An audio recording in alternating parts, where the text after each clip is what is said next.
রক্তের ভাদনে আজ ধরেছে ভাঙন।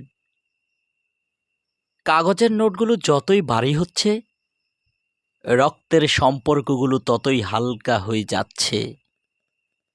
আজকাল আজকাল স্বার্থের দেওয়াল এতটাই উঁচু যে একই মায়ের গর্ভে থেকে জন্মেও ভাইয়ের পাশে ভাই দাঁড়াতে ইতস্তত করে। একই রক্তের মানুষগুলো আজ শুধু নামের আত্মীয়, বিপদে পাশে পাওয়ার মানুষ নয়। সমাজ বদলেছে, মানুষ বদলেছে, আর সেই সাথে রক্তের লাল রংটাও কেমন যেন প্যাকাশে হয়ে গেছে।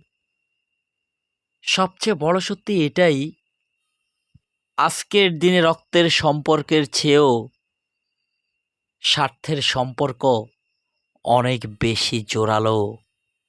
স্বার্থের সম্পর্ক অনেক বেশি জোরালো।